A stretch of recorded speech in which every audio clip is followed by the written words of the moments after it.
I really don't need a piece of paper to introduce this guy. I've known him since high school. He's one of my best friends. We played together at Shelton back in the 80s. We coached together in the 90s. And Kenny Roberts went on to be a head coach at Newtown High School and have a successful career there. And most recently took over at Emmett a couple of years ago. He's not coaching now. Well, he is coaching now because he's coaching his son in the 6th grade team in our youth program. He left coaching. He has 3 kids now and 3 businesses, I think. He was a very successful businessman in town. Owns a few daycares and a landscaping business. So our guest speaker this year is Kenny Roberts. Thanks. This thing is... Just found out a little while ago I was doing this, so I'm not as prepared as I'd like to be. Yes, always rely on your good friends. Yeah, he called me this morning, actually. No, I can tell you this. Me and Jeff, as he said, been friends forever. He was the best man at my wedding. I was the best man at his. Both of them.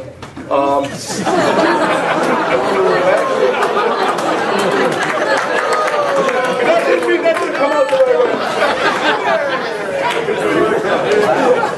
No, this is not going to be released. I'm very fortunate to be here today.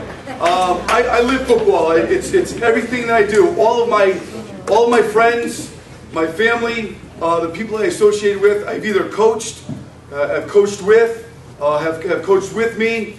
Coach Branco, he was my father figure when I was growing up. But everything around my house and my family, it revolves around football and the lessons I learned in football, and I'm going to share a few of them with you guys today.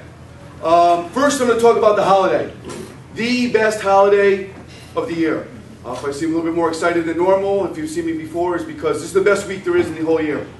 By far. It's the only holiday that doesn't separate us. It's not about religion or somebody's birthday or about a war or celebrating somebody famous.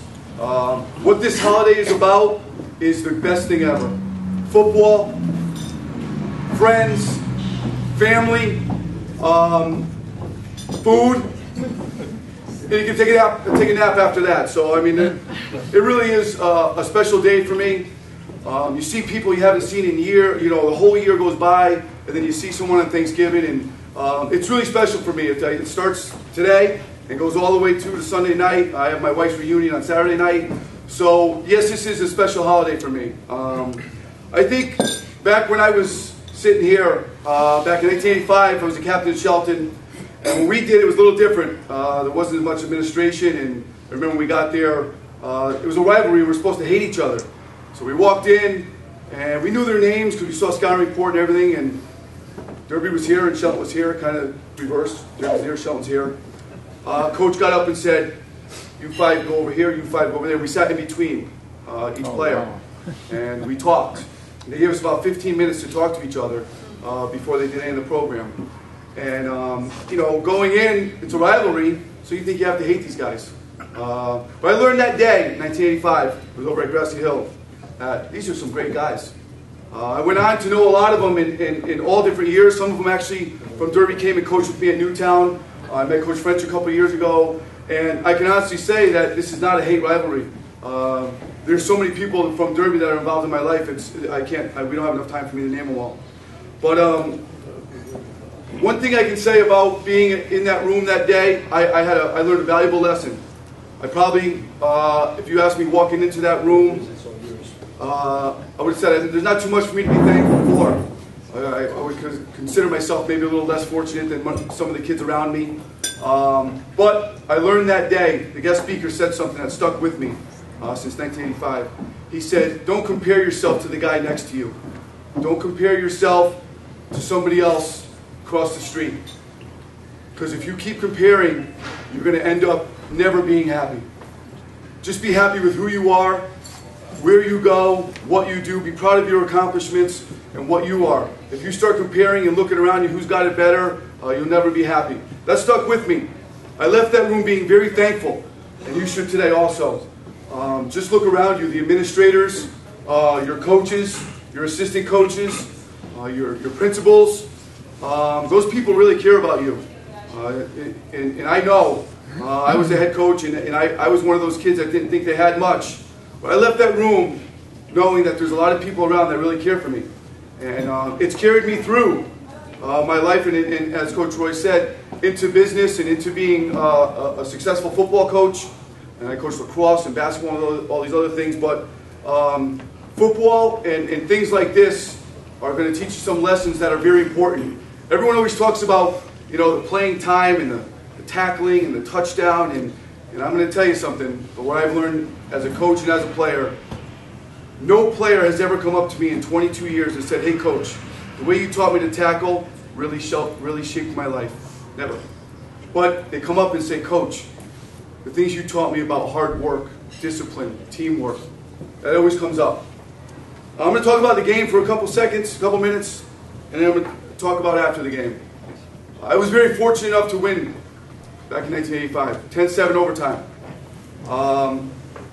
That week leading up to the game was probably one of the worst weeks I've had as a football player. On Monday, which would have been like yesterday as you guys play, our coach said, "We are not going to test you in the things that we know the answer to. We're going to test you in the things that only you can answer for yourself." If you're thinking about what those things are, I'll give you a few examples. Heart, toughness, pride, teamwork. You know, I can test all you guys on speed, size, how heavy is he, 220, he can run this fast, he can bench this much, he can squat this much. But Coach told us he's going to test us on the things that you can only grade yourself on. Think about that. You can only grade yourself. Things like effort, attitude. When are you going to quit? Quick story. Our starting quarterback played all 9 games. We did a drill. He kind of gave up at the end. He said, "You're out. Jay Sabatino, you're in." I thought he was joking. It's the truth. Kid played 9 games, didn't play that day. No, won't play. We went out to practice. We did 386 up downs. You know what those are, right? Jog in place, hit the ground, get up. 386. Coach Frank is my witness. He was there. At every time somebody groaned or complained, we ran a lap. Ran a lap.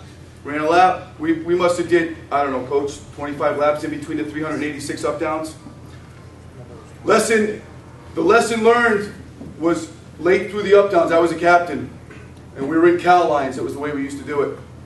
And we started getting closer together, and closer together, and closer together. At the 385, we were as tight as you can be. When we hit the ground, we kind of fell on each other.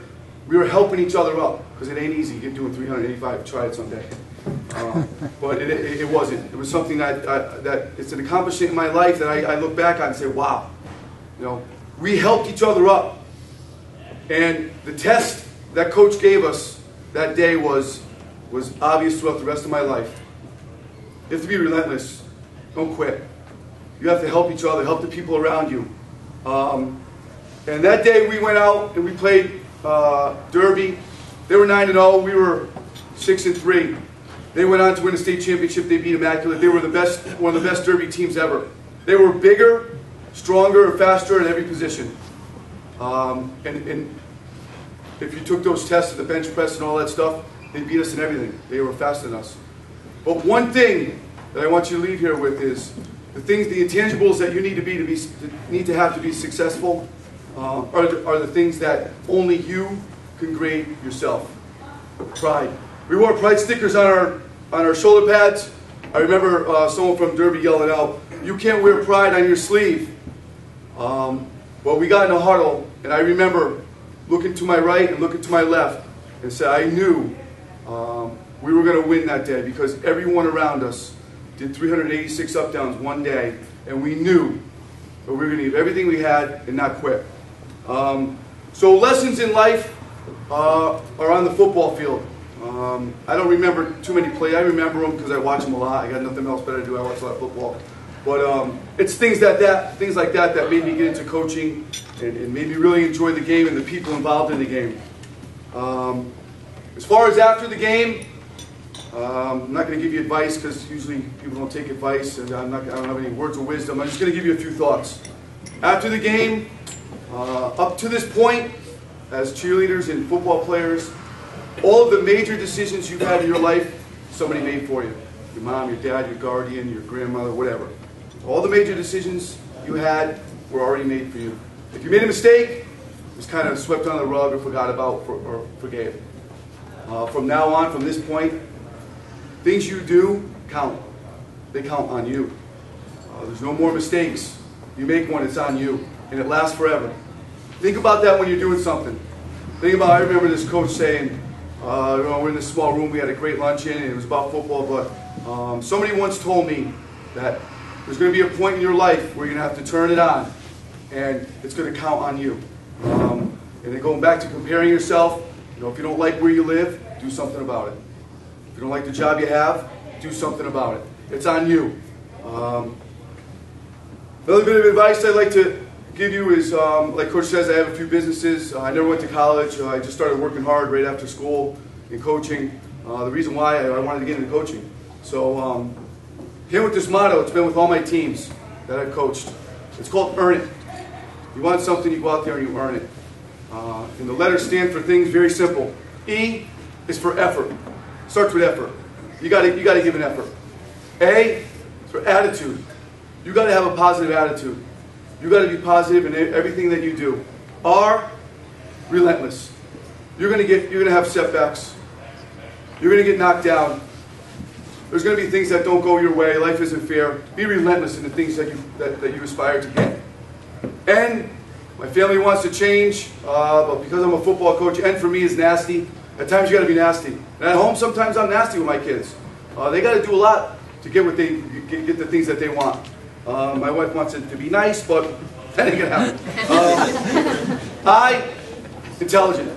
Be smart. Make good decisions. Be intelligent in things that you do. In T, my favorite, toughness. Both mental and physical. Mental toughness is something that you really have to work on. So in everything we do, every team I coach in my house, the motto is earn it. I want to wish everyone luck Thursday. Have a great Thanksgiving. Be thankful for the things that you have, the people you're with, the places you've been, and the memories that you're about to get on Thanksgiving.